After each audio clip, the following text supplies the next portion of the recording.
I'm going to try to incorporate these. So hello my students. We're going to try this again. Hopefully I don't make this too much more complicated. I'm trying to video myself to put inside of the video.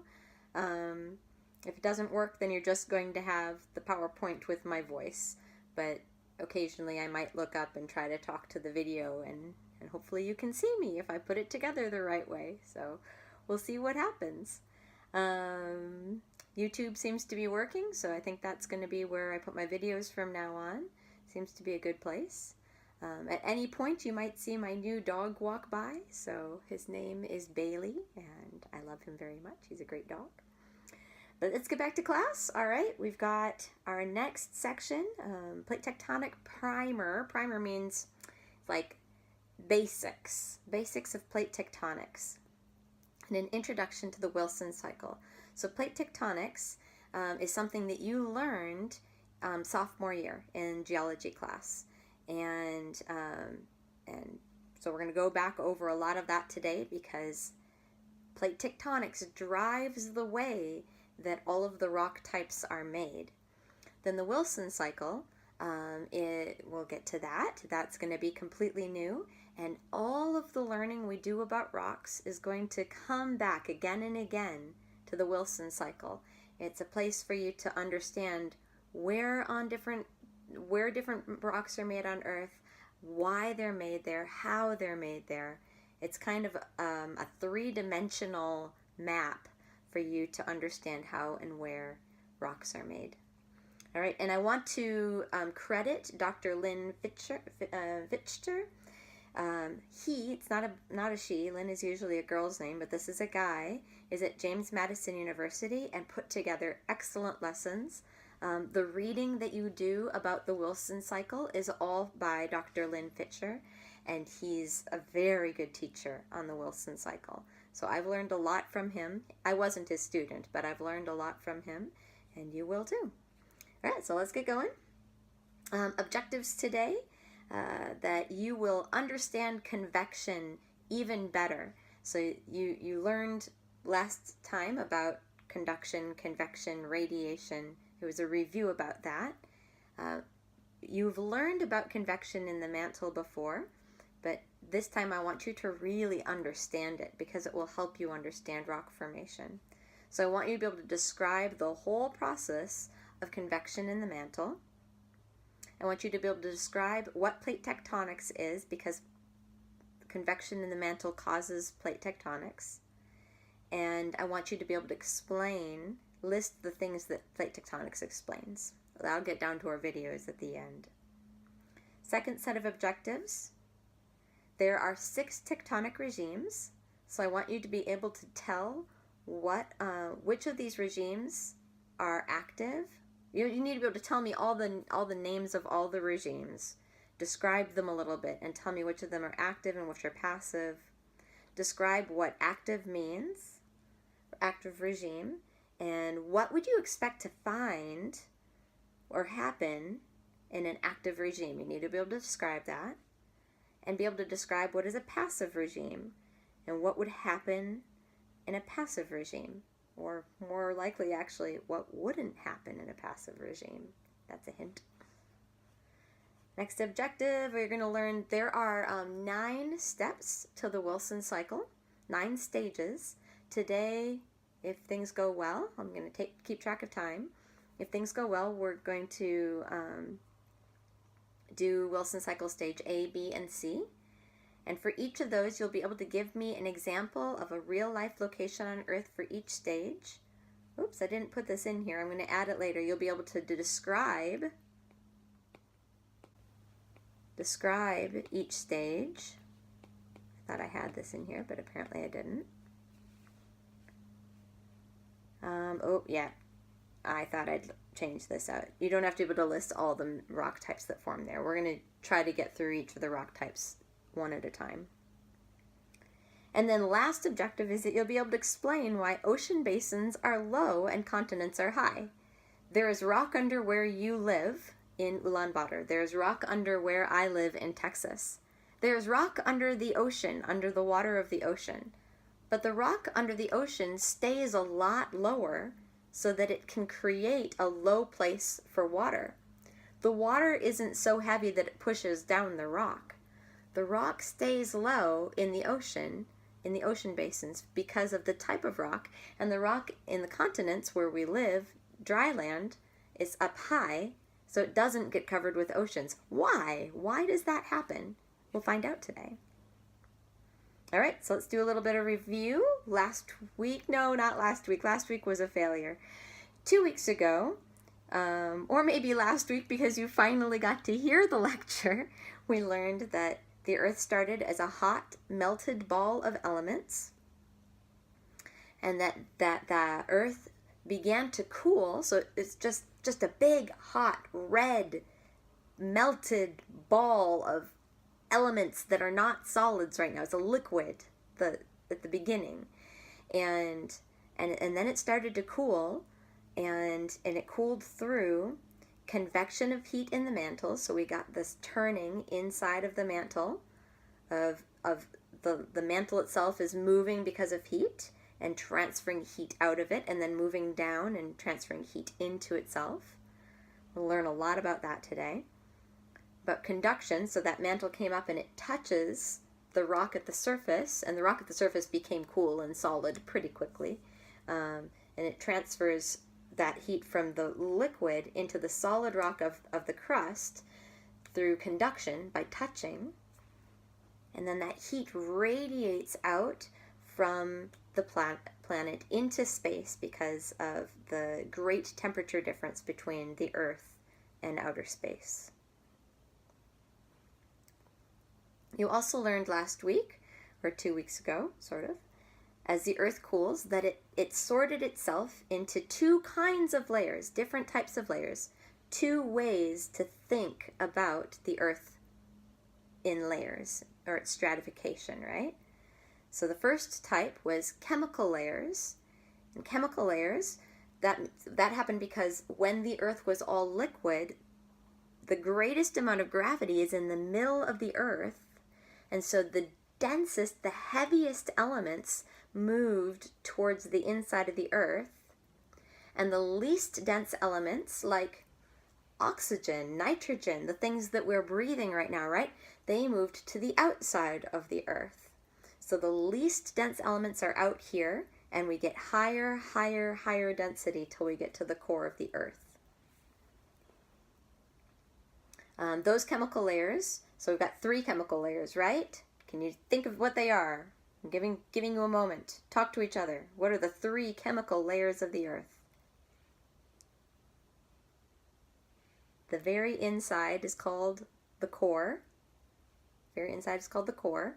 Just like an apple in English, you eat the fruit, the inside we call a core. So we've got the inside of the Earth is the core. The middle around it is the mantle. And the outside thin layer is the crust. The crust is the part we live on top of. And again, that's chemistry, that's density. We want to think about density of elements. The second type of layers that we get are physical or mechanical layers. This does not have to do with chemistry. This has to do with mostly with states of matter. So how did these layers cool and become, are they acting like a liquid? Are they acting like a solid? Are they acting like a plastic, which is a solid that acts like a liquid, which is interesting, but you just can kind of think of it more like a liquid. So for the mechanical, physical layers, we've got 5 layers. So think really quickly. See if you can, together, talk to each other for a second. I wish I could listen to you.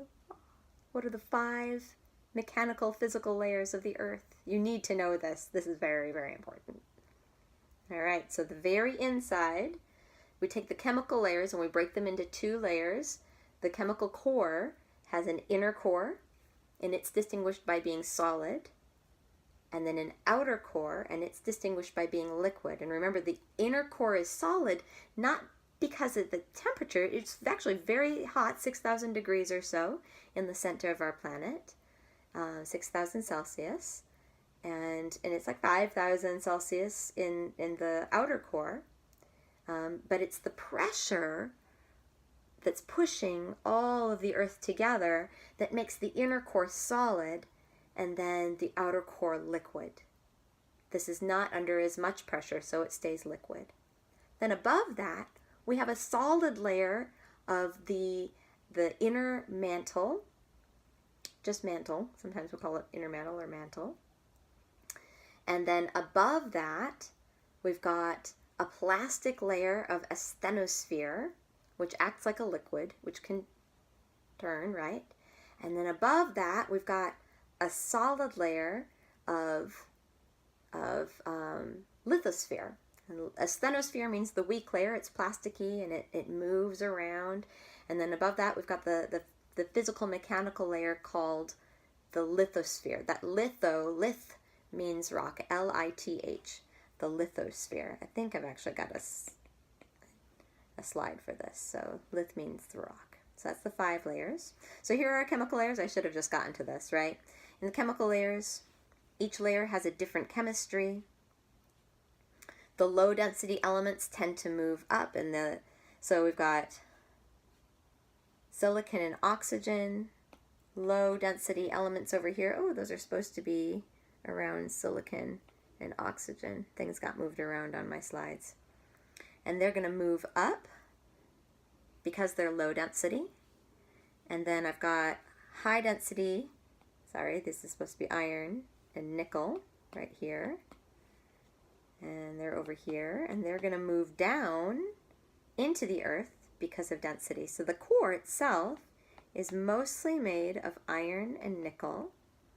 The mantle is made out of kind of the same things as the crust, but in different orders. So we're going to have more magnesium here. We're going to have more, let's see here, I think sodium. So these ones that are a little bit higher density. And then silicon and oxygen are up here and a little bit lower density.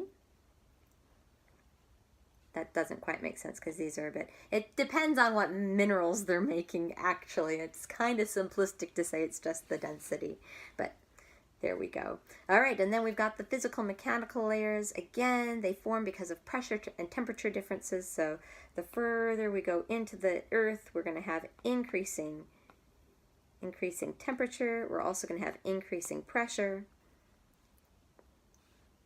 It causes different states of matter, and they behave differently. They act like a solid or they act like a liquid. So right, so we've got solid, liquid, and then we go up to a new chemistry. And so this is going to act more like a solid, though it can act like a plasticky solid. This is going to act more like a liquidy solid. More plasticky, liquidy. And the lithosphere is solid again. So we're transferring through different layers of chemistry, and those chemistries are going to act differently under different temperatures and pressures. All right, review from sophomore year, fall semester sophomore year. So here we go, 3 types of rock. 3 types of rock are what? I wish I could ask you there, but here we go. Igneous, sedimentary, and metamorphic. And in reality, this is what this class is supposed to be about, is these and the minerals that make these rocks, right? So, igneous rocks, we're going to look at that in a second. Igneous, they form from melted rock. So rock that has melted, once it's melted, it's not a rock anymore. If it is totally melted rock, melted rock is magma. It is not a rock at that point. When magma cools, it becomes a solid, and at that point it's a rock.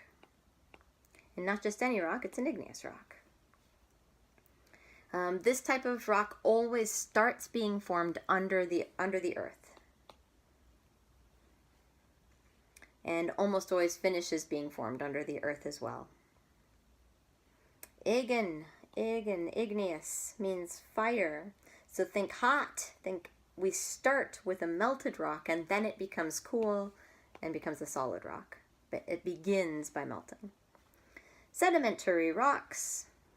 They form when rocks up here on the surface of the earth, it rains, and the rocks break into pieces and get moved, transported, and then they get deposited, compacted, and cemented together, and they become a sedimentary rock. So they're breaking into small pieces, and then later they become cemented and compressed, pushed together, and cemented like cement, and they become a new rock, sedimentary rocks. This happens at Earth's surface. At least the beginning of the process always happens at Earth's surface.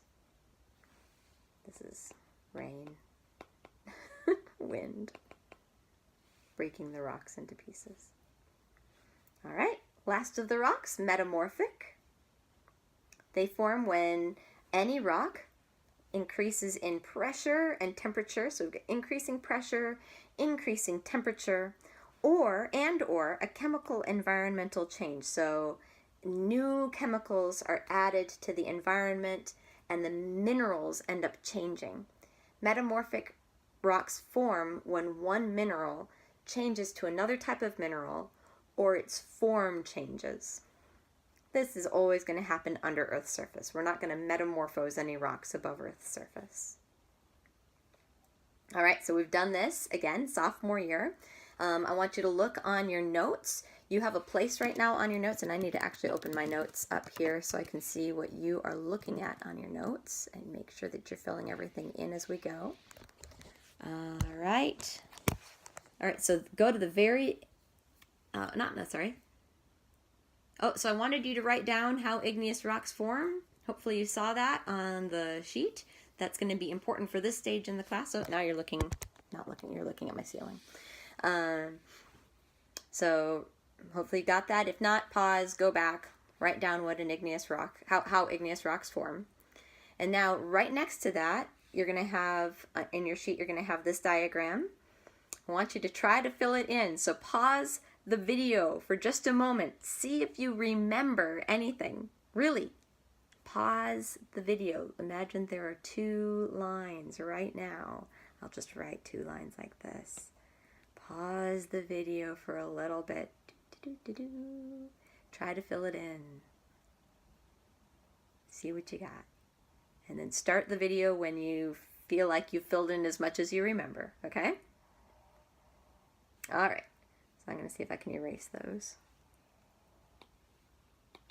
I should be able to erase those. Bummer. Not going to let me. All right. That's all right. I paid for that. Oh well. Okay, so let's fill this in, right? We're going to start over here with magma. Magma what? What is magma again? Magma is melted rock. It isn't a solid. It is not a rock. It's melted rock. And from there, we're going to have, this end should be over here. Sorry about that. Crystallization to solid. So the magma starts to cool and to make crystals, minerals. Start talking about that soon here.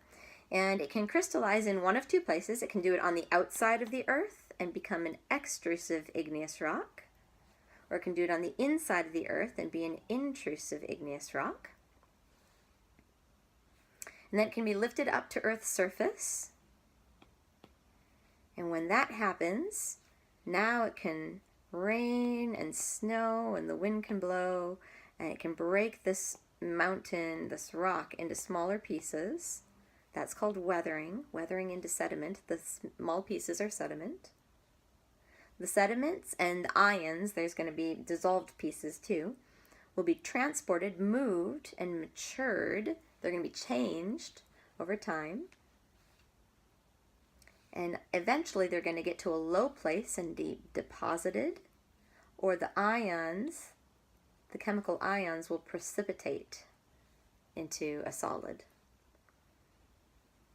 These pieces will be compacted together, pushed together, cemented together, usually by the ions. The ions will cause the cementation, and they will become our next type of rocks, sedimentary rocks.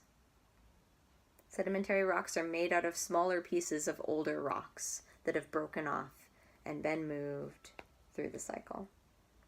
Then any of these rocks can be buried into the earth, can have high temperature, high pressure, experience increased temperature, increased pressure, or have a new chemistry. This is chemical environment. And that chemical environment or increased temperature and pressure will change the minerals in the rock. And when that happens, we get a metamorphic rock. We take any of these rocks, increase the temperature, increase the temperature, increase the temperature. That's what's happening over here. Temperature increase, and it will melt the rock, and it will become magma all over again. This is what we call the rock cycle. I'm not going to do it over there because hopefully I've got a video over there. The rock cycle. We'll see. So the video would fit better on that side. I am learning how to do this long distance. In this class, we're mostly going to focus on igneous rocks. If we successfully get through igneous rocks, that will be awesome. You will understand a lot about the Wilson cycle at that point. If we can get through igneous rocks faster than I'm expecting, then we'll move on to sedimentary rocks. And then if we can get through all of that, then we'll move on to metamorphic rocks. But you don't need this class except to graduate, so we'll see where we get. But it would be cool if you learned all of it. You guys, this is kind of some of my favorite stuff. Even though it's hard, it's some of my favorite stuff to teach about. It's really cool. I do like rocks. So in our class, we'll focus mostly on igneous rocks and the minerals and the processes that form them. So rocks are made out of minerals. We learned that in geology class. And there are processes that form them, and that's a lot what this class is about, the processes that form these rocks. And so we're going to mostly work on igneous rocks. If we get time, then we'll move on to sedimentary and then on to metamorphic. We'll see. Rock creation. All right, so rocks on Earth. We're going past review now. This is moving forward. You can go on to page 2. Rocks on Earth are made and destroyed because of plate tectonic movement, which means we need to review what is plate tectonics. So plate tectonics, here's your definition for that little space in there. Plate tectonics is the theory. That means that it's hard to prove because we cannot go inside of the Earth to see it happening. We only have data about the inside of the Earth because of earthquakes that send waves through the Earth and they come out the other side, and the speed at which those waves go through the Earth gives us a lot of data, but we can't go in there. So plate tectonics will probably always be a theory because we can't go into the Earth.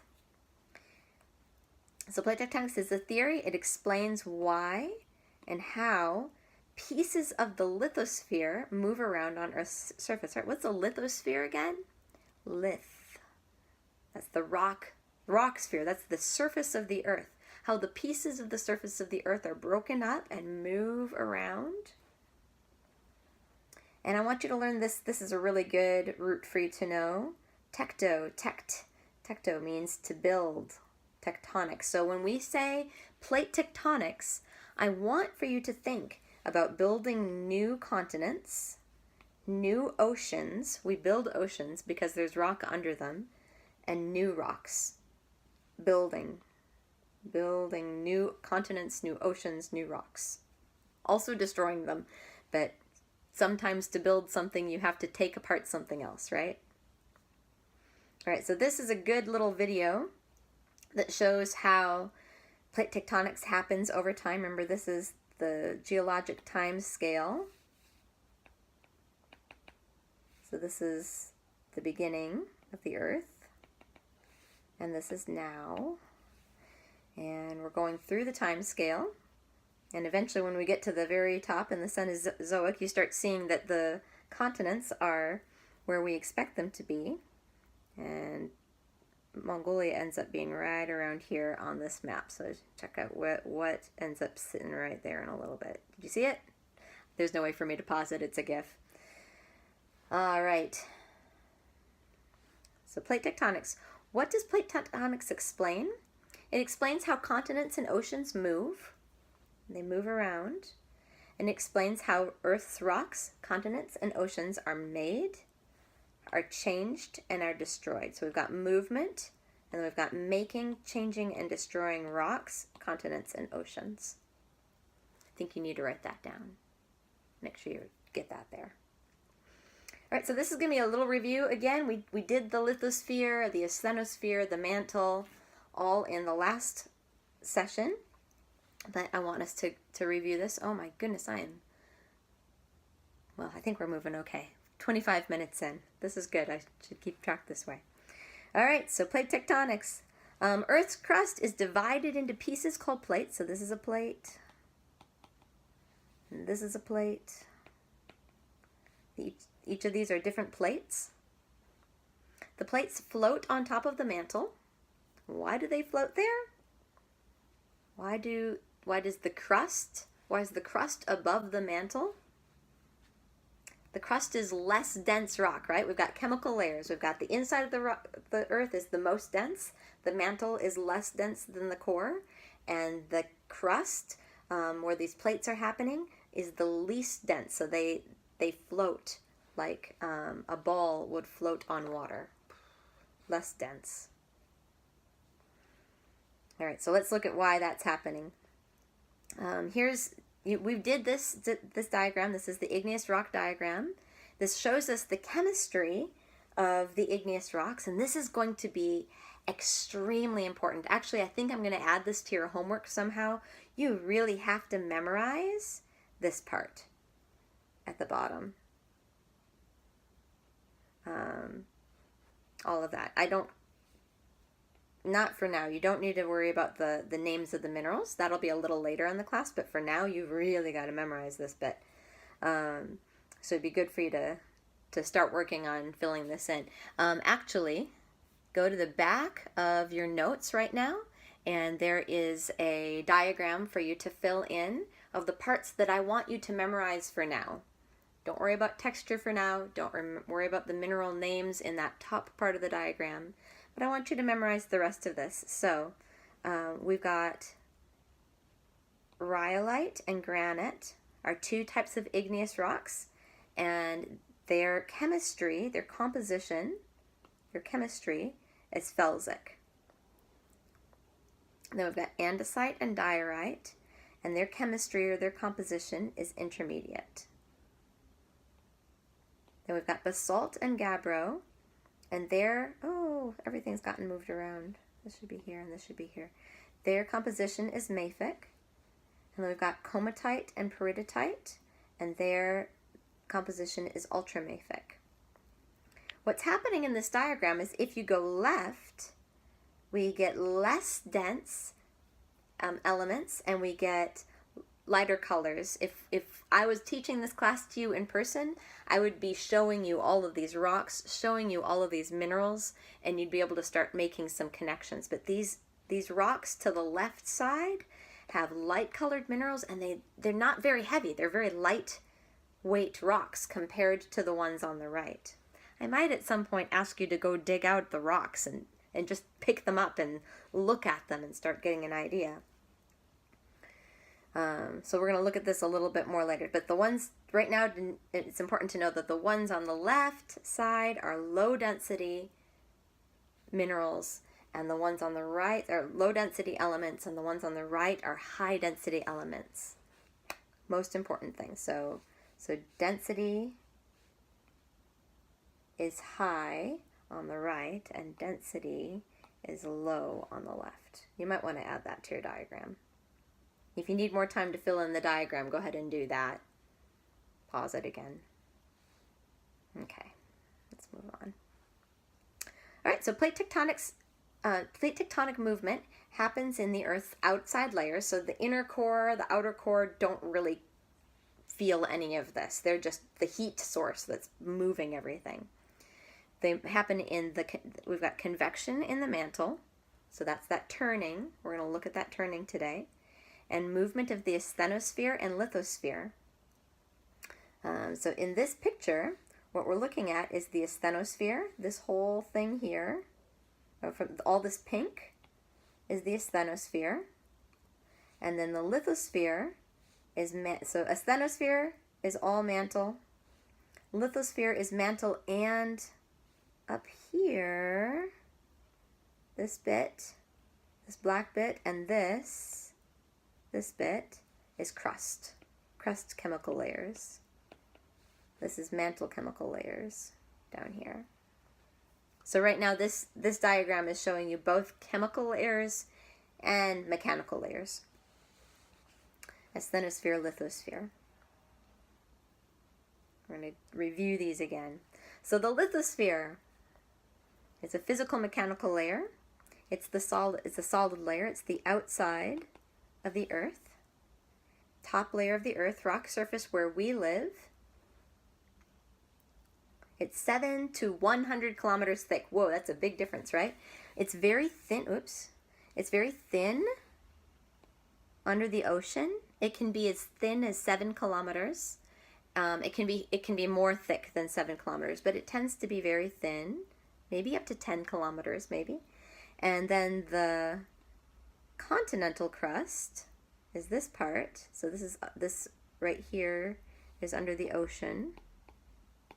And this part here where it comes up and where it gets thicker, that's the continental crust. We'll look at that in just a moment here. So what chemical layers are inside of the lithosphere? What chemical layers are inside the lithosphere? So we've got the lithosphere here, and actually that should come up to here. What chemical layers? The chemical layers in the lithosphere include this mantle, which keeps going down, right? Mantle. So this is all the green and the pink all here is mantle chemical layers. And this orange and the black are crust chemical layers. Right? So let's look at this side by side. The lithosphere is made out of the very top of the mantle chemical layers. So this bit is mantle, this bit is mantle, and it's made out of the crust. So this part is crust. All right. I want us to look at where I was talking about how this is oceanic crust in this area, and this is continental crust in this area. I want us to look at what does that mean, oceanic crust and continental crust. Well, the oceanic crust and the continental crust have different rock chemistries or compositions. The continental crust is all felsic and intermediate. So if you want to, above your rock diagram right here on that last page, you might want to write up there continental crust. It would be very helpful for you to learn this. These are all going to be the pieces to memorize so that later when we're solving problems, dealing with what's going on in the Earth, you have all this information in your head. If I say continental crust, you think, oh, felsic and intermediate composition. All right? Whew. Lots of pieces to memorize. Whew. You might want to watch this twice. It wouldn't be a bad idea. Then, the oceanic crust, over here above mafic, you might want to write oceanic.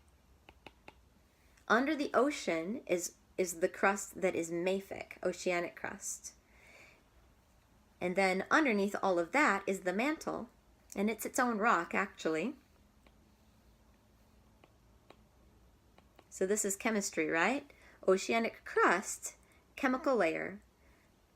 I'm sorry, continental crust, chemical layer. Oceanic crust, chemical layer. Mantle, chemical layer. What chemistries exactly? Continental crust, felsic and intermediate chemistry, which means more silica, more aluminum, more sodium, more potassium. Oceanic crust, mafic chemistry. Mantle, ultramafic chemistry. We will learn about these chemistries later. I'm giving you too many things to memorize. I shouldn't give you too much more, so we'll talk about what do those chemistries mean later, but those words are going to be very helpful, so learn those words.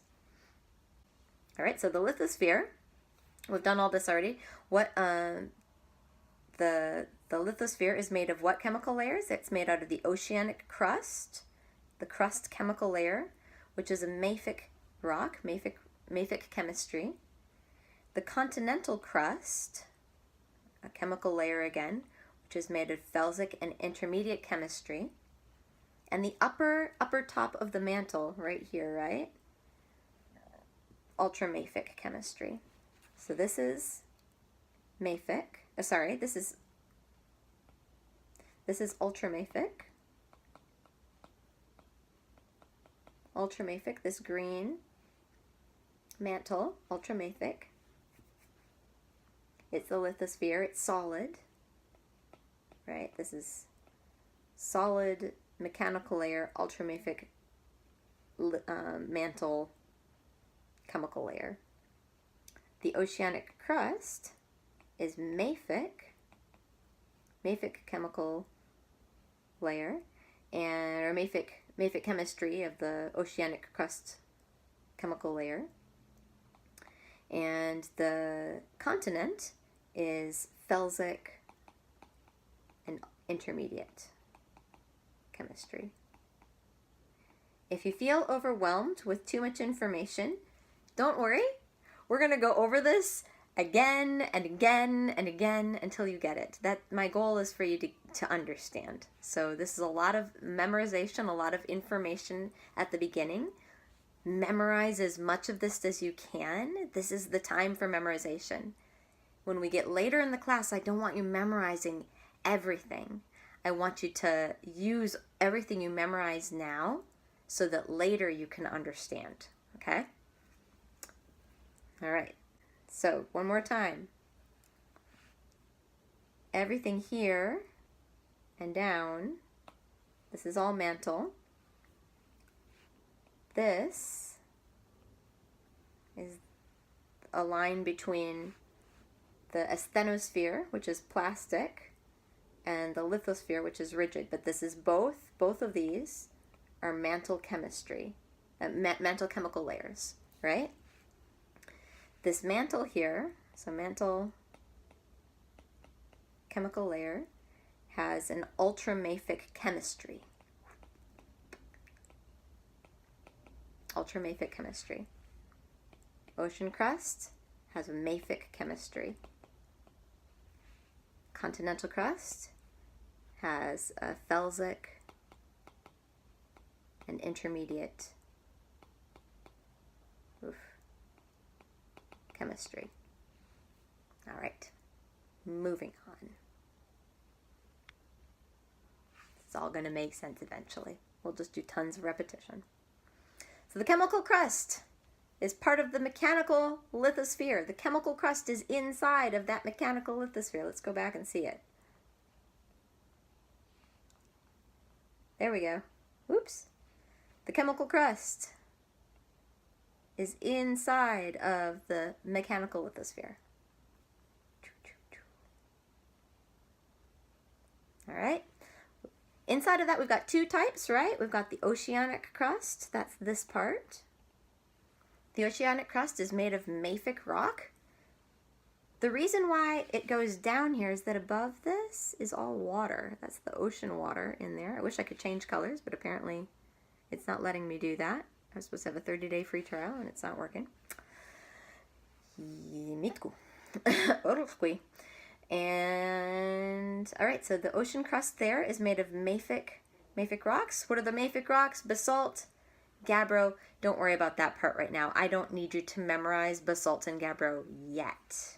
You will, though. You will memorize basalt and gabbro, but not yet. 7 to 10 kilometers thick for just the ocean crust.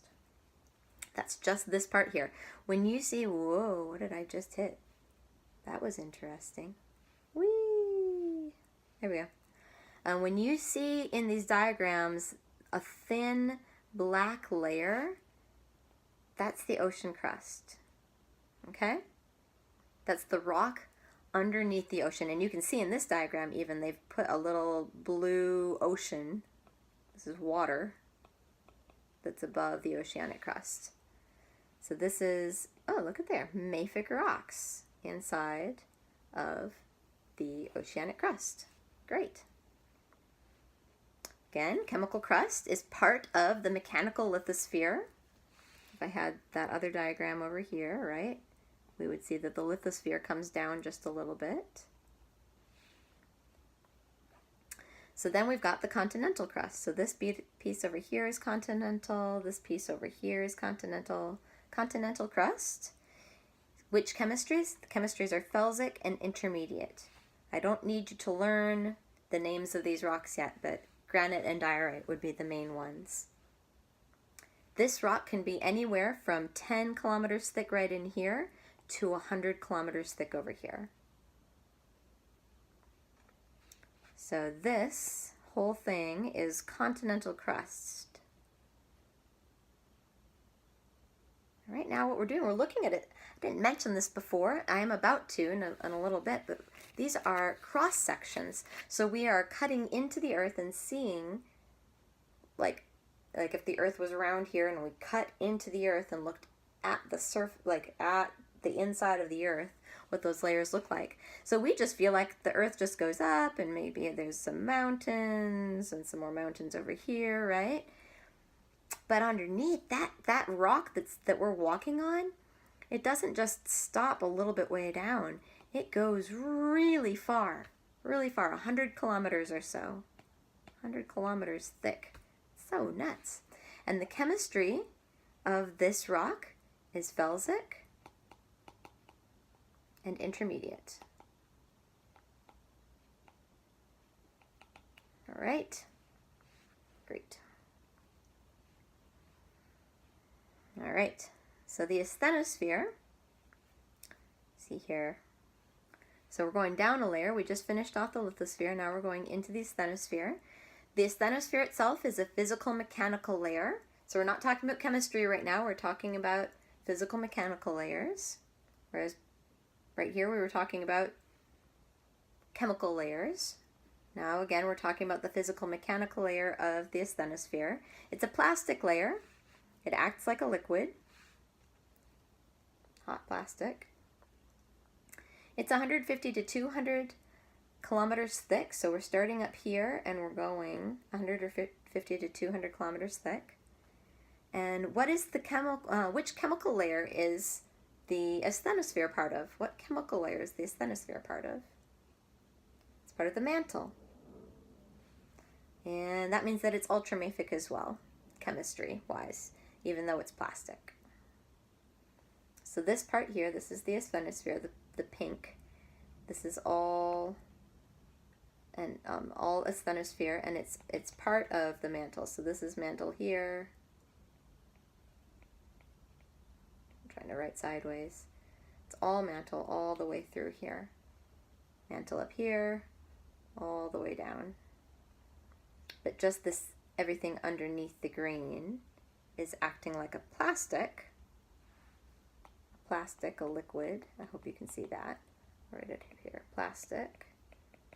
And up here it's acting like a solid mechanically. So we're talking about two different mechanical layers. Solid, plastic. All right, tectonic plates. Actually, you know what? I've gone halfway through the entire class and not let you stand up and stretch. This would be a good time. So how about pause the video for just a moment, get out of your desks, stretch your poor muscles. No one should sit in a chair all day. It's not good for you. So get up and stretch, do something, move around. Give yourself a moment, shake it out. And then when you're ready, go ahead and start the video again. You can pause for a moment. All right, here we go again. I assume you stretched. Hopefully you did. Hopefully you're not falling asleep. Oh. I wish I could be there. All right, so the tectonic plates, they're made out of lithosphere rock. So the lithosphere, this layer right here, everything above that line, all the way up, right? The tectonic plates are made out of that lithosphere. Solid tectonic plates float on the plastic asthenosphere. They're floating.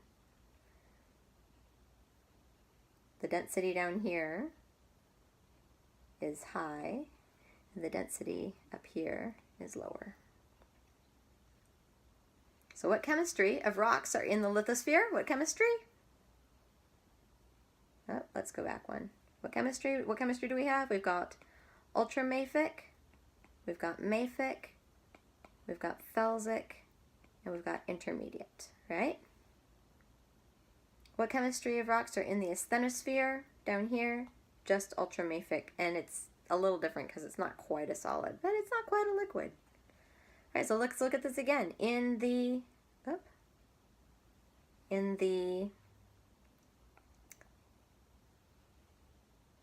continental crust,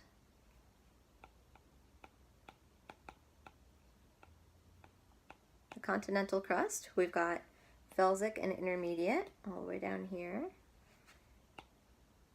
In the oceanic crust,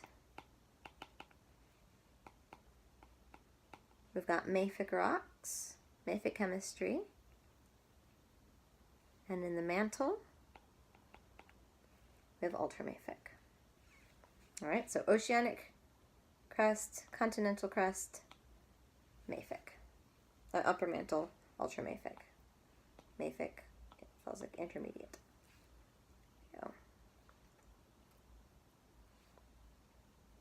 And the asthenosphere is just ultramafic. Just ultramafic. Remember, density is high on this end, density is low as we go to the left. Alright, so that answers those two questions. Again, we've got, oh, I keep doing that, it's really interesting. I wonder how I do that. We've got the ultramafic mantle, the lithosphere. We've got the mafic oceanic crust. And we've got the felsic and intermediate continental crust. All right, plate tectonics, how does it work? It works by convection. So we've got two different ways that heat's getting out of the earth. One way is just heat coming straight out of the earth and making a hot spot. That's not actually terribly common. That happens in places like Hawaii. Hawaii is a big hot spot. Yosemite, not Yosemite, maybe it is. There's a national park in Northwest America that has a big hot spot in a volcano. If there's just one volcano and there's nothing else going on, or just a small clump of volcanoes but not a line of volcanoes, it's probably a hot spot at the Earth's surface. But if you have a line of volcanoes, that's going to be caused by plate tectonics. Sorry, not plate tectonics, by convection. Convection is going to move, both of these are moving heat out of the center of the Earth and into the crust and then into space. So convection is movement of heat because of the movement of matter. So we've got heat underneath, heating up a liquid or a gas, something that can flow, or in this case, a plastic rock, a flowable rock. And heat is getting moved up, and then the energy gets dissipated above, and more hot rock is coming up, and so the temperature decreases, and this part goes down, temperature increases again, and it goes up again. So we're going to watch a little animation that I've made that hopefully helps you understand why this happens. This has to do with temperature, it has to do with density. All right, so we've got heat coming out of, what is this over here? This is the core of the Earth. The heat is going into a rock in the Earth, and it expands and rises, and it gets moved under the crust of the Earth, cools and condenses and moves back. My goodness, I shouldn't have made that one huge animation because that's hard to follow. So let's look at that again. Heat's escaping the core into the mantle. This rock gets heated. It's going to expand, get lower density, rise. It's going to get pushed along under the crust, which pulls the crust. Cool, condense, and sink back down, and then it will repeat. It'll just keep going around and around in a circle like that. So let's see what these steps are. The mechanism for plate tectonics, and I think you have to write some of this stuff down. So let's see here. This one is going to be important. It's definitely one of the questions you have to be able to answer. All right, so we should be, describe how convection cells work, where it says plate tectonics, convection cells. We're at page 2 on the top right. Look at that. We're going to fill this in. First thing, there's going to be 6 steps for this space, so make sure that you have room for 6 steps. The first step is that heat moves out of the core and makes the mantle rock hot. So we've got core here. We've got the mantle. This is all mantle here. The orange is mantle. The mantle rock gets hot. That hot mantle rock, it starts out small, but it expands. It just gets, the density is decreasing. Okay, let's look at this. This is, I'm hoping that I get to show you the video. So remember, solids have their molecules vibrating really close to each other. And if you heat them up, they start moving faster, hit each other, and they expand more. So if you've got a cold rock, right? You got cold anything. Ooh, think about balloon, all right? Okay, here we go.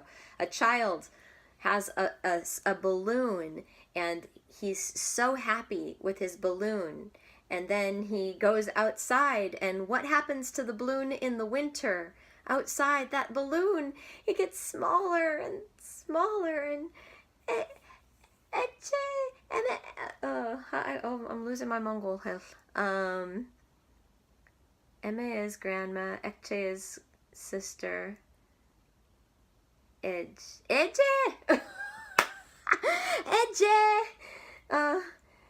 mini ball. I can't remember if it's balloon. What balloon is? And Jijik, and Edge says, don't worry, it will get bigger again. Go inside, right? And the boy goes in the house, and the balloon, it becomes big again because it became hot. So the gas inside the balloon, the energy went down and it became smaller outside in the cold, and inside in the heat it became large. Not because there's more air there, but because the molecules are pushing each other further apart. When this happens, the balloon can go up higher. The larger it gets, it can go up higher because it's got lower density. Same thing happening with these rocks. They get higher density and they float up. And then they get pushed along underneath. Oh, let's move along, Carrie.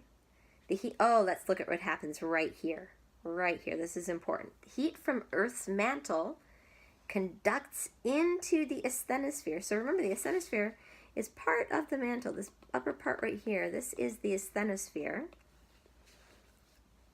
Many, many things are going to happen here. The creation of many igneous rocks is going to happen in this regime. But we're not going to worry about that right now. But all we want to know is that these hot mantle rocks are going to transfer their heat into the asthenosphere by conduction.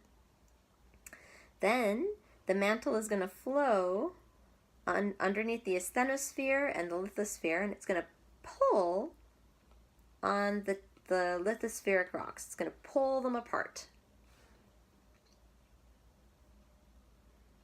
Then the mantle becomes cold, and its density decreases, and it's going to sink, and when that happens, it's going to pull the lithosphere down into the mantle.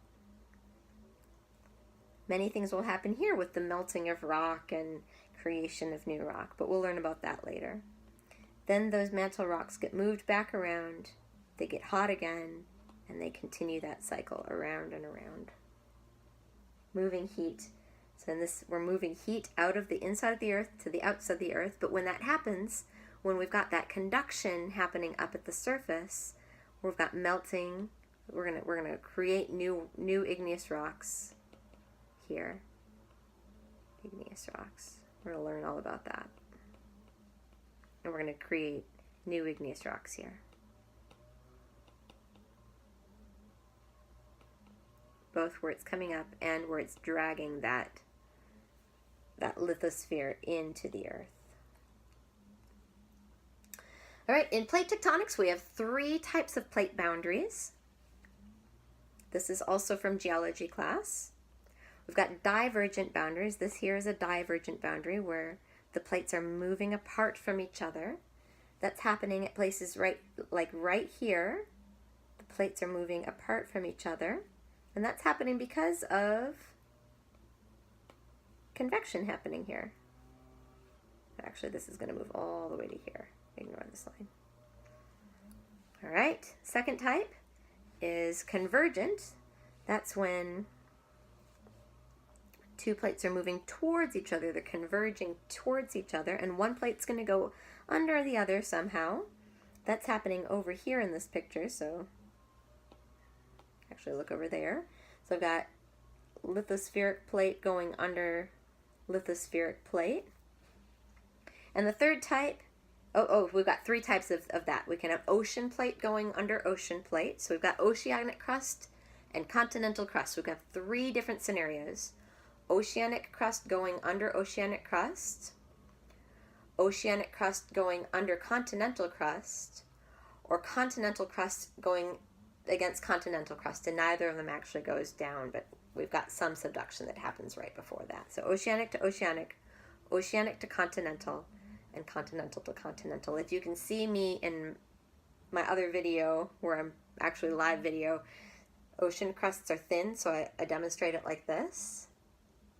Ocean crust under ocean crust. Continental crusts are thick, so I put my hand up at an angle like this. Ocean crust under continental crust. And if I've got 2 continental crusts, they actually just ram into each other and they end up pushing each other up into the air. We'll learn all about that. And then the third type is transform. This is transform.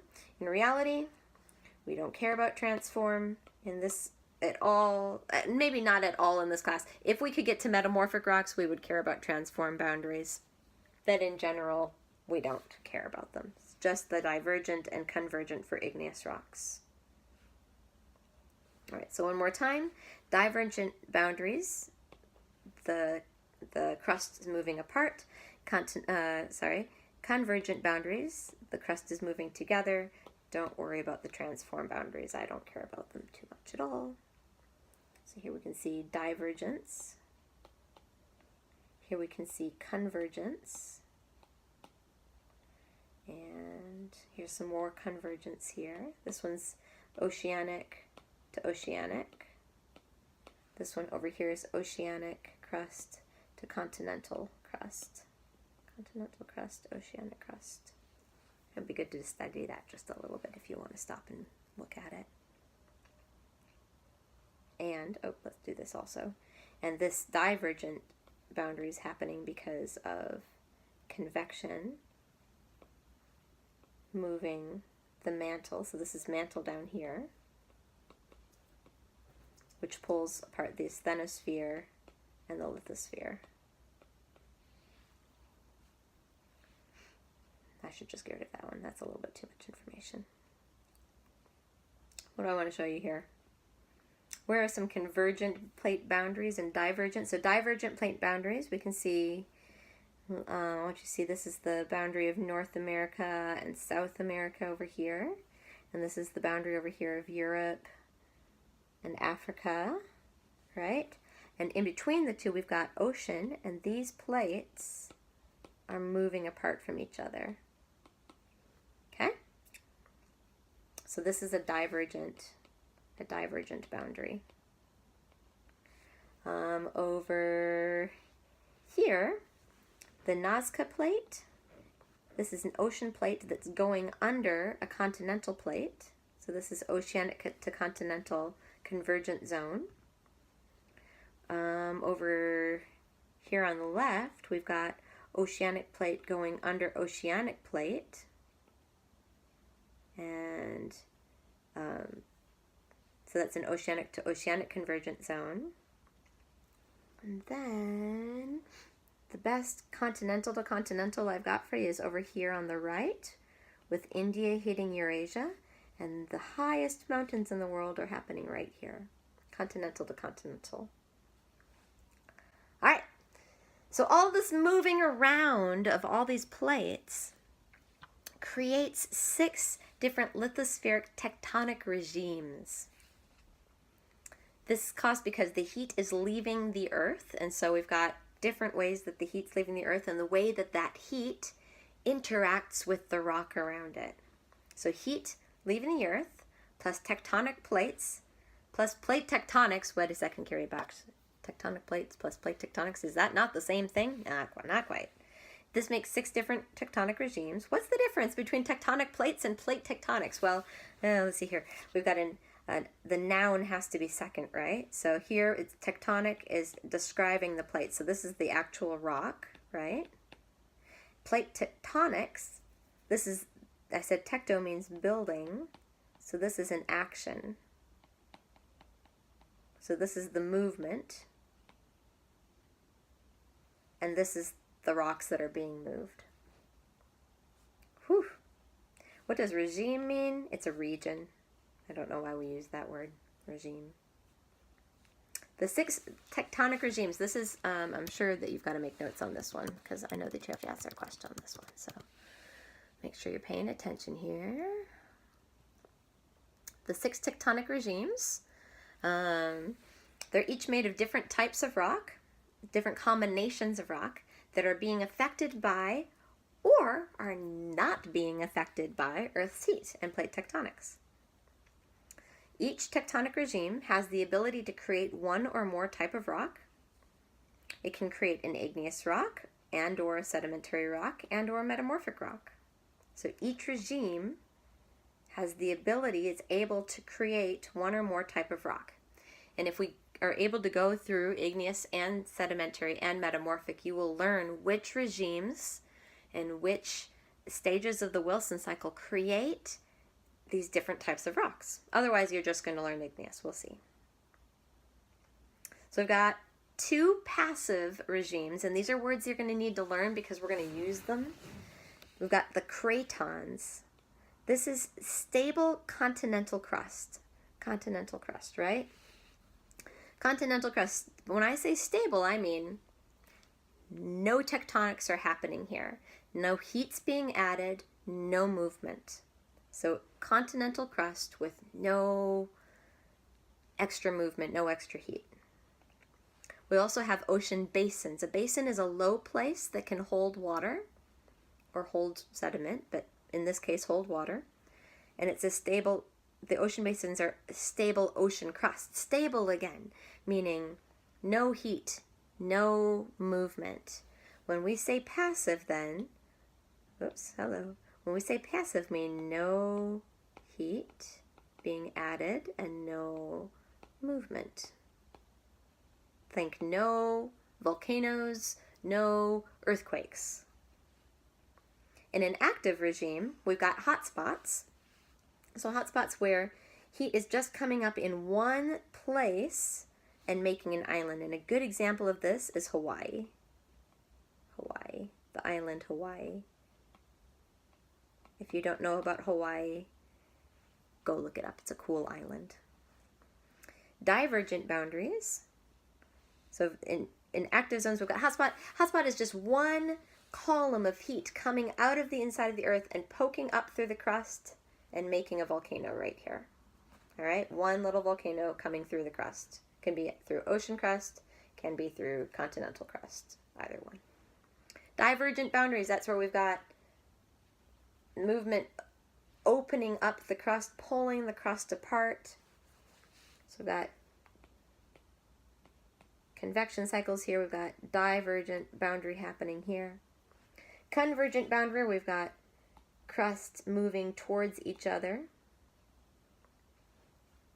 And transform boundaries, which we don't care too much about.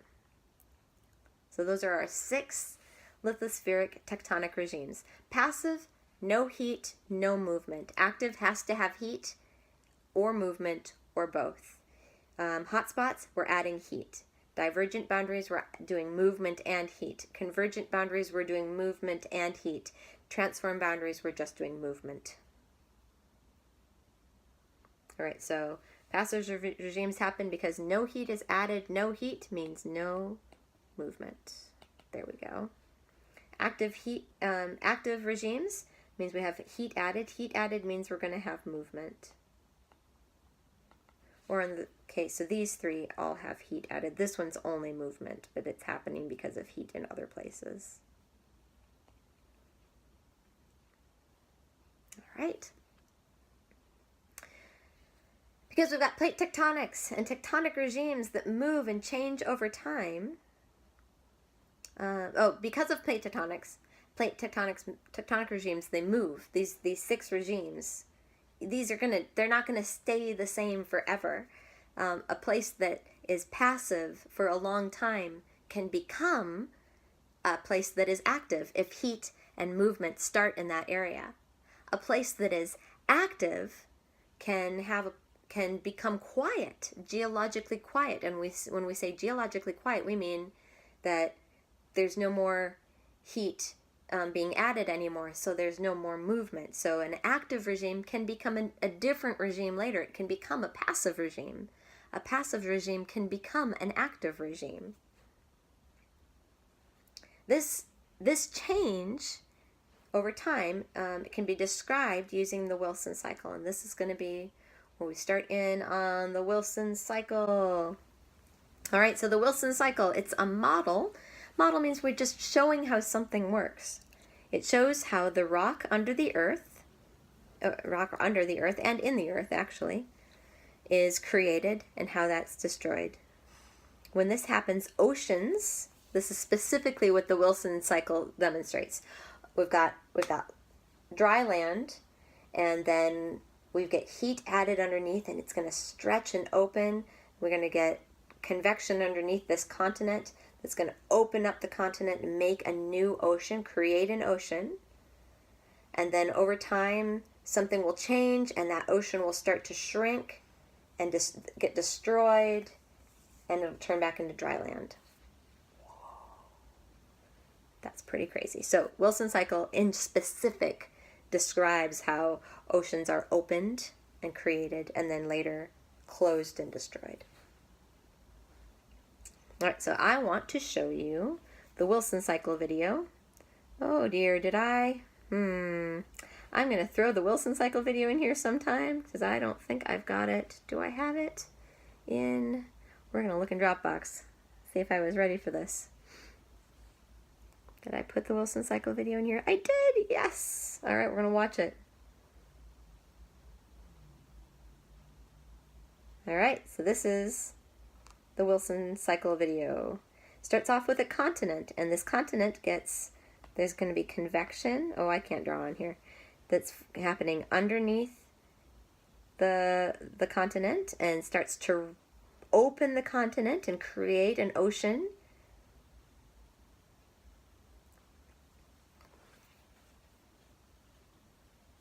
More and more ocean is being created. Not the water isn't being created. Really what's being created is that black, mafic oceanic crust. Then something changes and that movement changes. And so now the ocean crust is subducting underneath the continental crust. Oops, how did I do that? Subducting under the continental crust. And we're getting new things happening. We're going to get some volcanoes that end up happening on the left here. So this is we're going to have ocean crust under continental crust, and then the continent is going to hit the continent and create huge mountains. So really interestingly, where there was once an ocean, it becomes a mountain. Oceans in the same place that there was once an ocean, it can become a mountain. All right, so let's go back to our PowerPoint. So the Wilson cycle itself is demonstrated through 7 cross sections. Is that right? 1, 2, 3, 4, 5, 6, 7. I think I said 9 earlier. Oh, 7 cross sections, and then there's 2 other things that I'm going to teach you on top of the G. There'll be an H and an I. So really it's 9 cross sections. of the Earth, but the cycle itself is shown through 7. And this is happening through, we're going to look at cross sections, and I've been showing you these cross sections. Each of these is a cross section, but I want to remind you what I mean when I say cross section. All right, so if we look at a map or the globe of the Earth, we're looking at the outside of the Earth. If we cut through the Earth and look on the inside, actually let's cut right there, right? Cut through the Earth, we can look on the inside, so that we're looking at the apple, right? And then we can zoom in on part of it and look really specifically. So in this example, this is the core of the Earth. The white, honestly, all the way up to around here, this is the mantle. And this here at the outside is the crust. And, oh, I shouldn't have done it that way because now I should have done it on the other side. All right, but here is the crust, right? So we can zoom in and look a little easier at these cross sections. So that's what these are. Here's the Earth on this side, the outside view, the map view of the Earth. And a cross section, we cut into the Earth and we see all the layers. So we can see the inner core, the outer core, the mantle, or the lower mantle, the asthenosphere. Sorry, really bad writing today. And the lithosphere, which is made out of the upper part of the mantle. This is all lithosphere. And the continental crust. Wow, this is terrible. And the oceanic crust.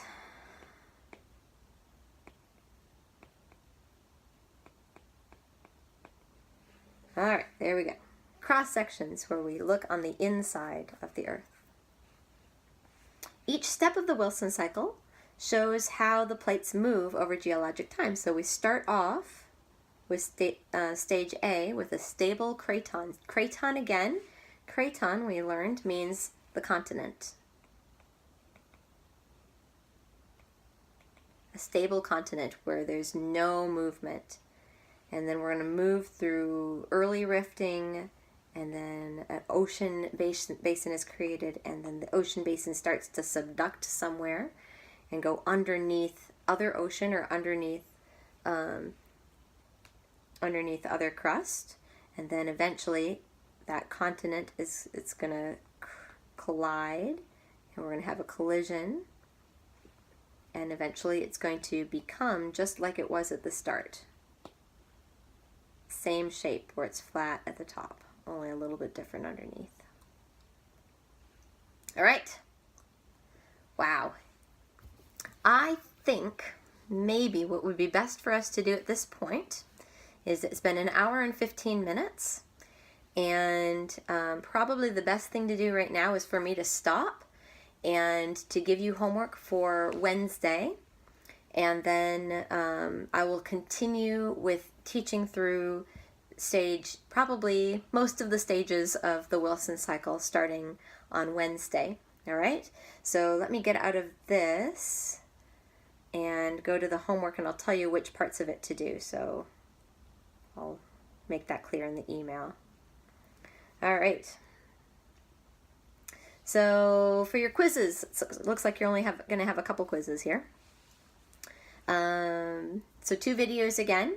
In the first video, I want you to use a whiteboard. Stand in front of a whiteboard when you're recording this, please. And you're going to explain the 6 steps of convection cells. There are 3 students, so each student needs to choose 2 steps to draw and to explain on the whiteboard. You will all work together to create one drawing and one big explanation of convection cells and how that works with plate tectonics, okay?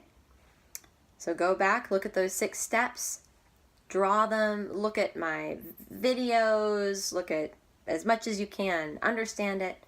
Each student explain 2 of those 6 steps and do it all in one video, draw. All right, second video quiz. You're gonna have one student is going to tell me the names of the 6 tectonic regimes and tell which of them are active and which of them are passive. All right? Then one student will explain what does a passive regime mean, and one student will explain what an active regime means. And that's as far as we've gotten, you guys. There you go, 2 videos. Tell me what you've learned. Have fun. I loved seeing your first videos. You guys did great. I haven't decided quite how to score them yet, but you did wonderfully, so don't worry about your grade. It was a good grade, probably almost all A's, maybe 1 B in there for part of it, or like, I think the whole thing overall, each of you had an A on it. It was really good. I'm very proud of you. So do that again. This time you can actually hear me, so that will be very helpful. And I'm really hoping that I can put this video on YouTube and that it works and that it has sound. I'll make the next video and have it hopefully ready for you by Wednesday. All right? All right. See you later.